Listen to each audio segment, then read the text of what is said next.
May banta ng landslide sa Cordillera Region dahil sa patuloy na pag-uulan dulot ng mga bagyo. Kabilang sa mga binabantayan ang mga small-scale mining. Si Jordan Campana ng PTV Cordillera sa sentro ng balita. Dahil sa sunod-sunod na pananalasan ng bagyo, nagbabala ang Mines and Geosciences Bureau na saturated o lumambot na ang lupa, kaya't malaki ang tsansa ng pagguho ng lupa sa Cordillera sa pananalasan ng panibagong bagyo.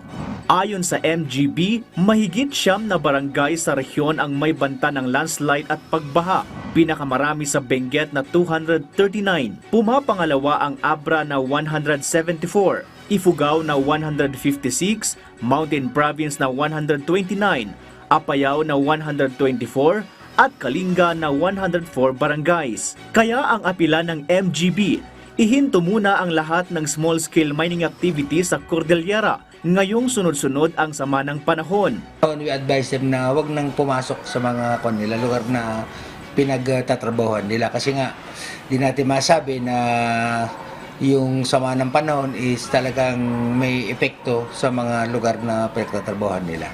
Sa Itogon, Benguet na idineklarang landslide hazards dahil sa kabi-kabilang operasyon ng small-scale mining, ipinag-utos ni Mayor Bernard Waclin sa mga minero na itigil muna ang pagmimina para maiwasan ang anumang insidente. Inatasan naman ang mga barangay officials at pulisya na bantayan ang pagtalima ng mga residente.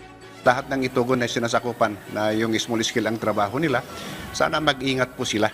At saka wag sanang papasok ngayon kasi alam natin darating yung 2 bagyo o 3 yan. Kaya wag sanang matigas ang ulo na papasok. Sa Barangay Virac, gumuho ang bahagi ng bundok sa pananalasa ng bagyong Nika. Bumagsak ang mga bato na nakaapekto sa ilang kabahayan at kalapit na paaralan.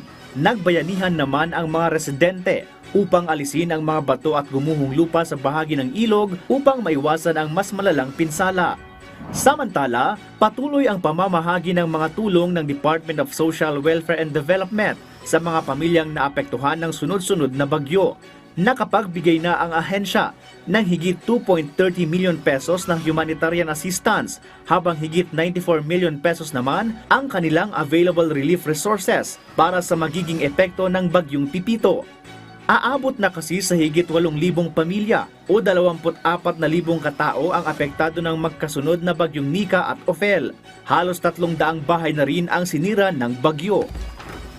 Tumatanggap din ang DSWD Cordillera ng mga donasyon mula sa pribadong individual o grupo na ihahatid sa mga lubos na naapektuhan. Kailangan ng mga damit, diapers para sa mga bata, bottled water, hygiene and sanitation kit, sleeping kit, kitchen kit, at maaari ring mag-donate ng cash. Pagdating ho sa disaster, talagang binibigyan ho ng ating central office no sa pangunguna po ng ating butihing secretary Rex Gatchalian na merong sapat na budget para sa disaster. Dahil alam naman nating lahat na ang Pilipinas ay nasa typhoon belt.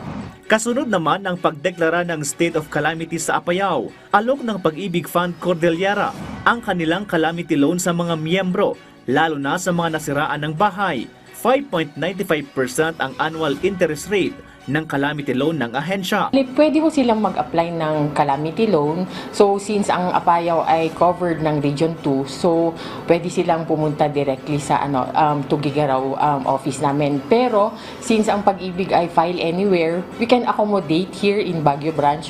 Dahil sa banta ng bagyong Pipito na inaasahang tatawid sa Luzon sa susunod na linggo, mahigpit ang paalala ng mga otoridad sa pag-iingat ng publiko at ang pagsunod sa mga kautusan para sa ligtas na komunidad. Jordan Campana para sa Pambansang TV sa Bagong Pilipinas.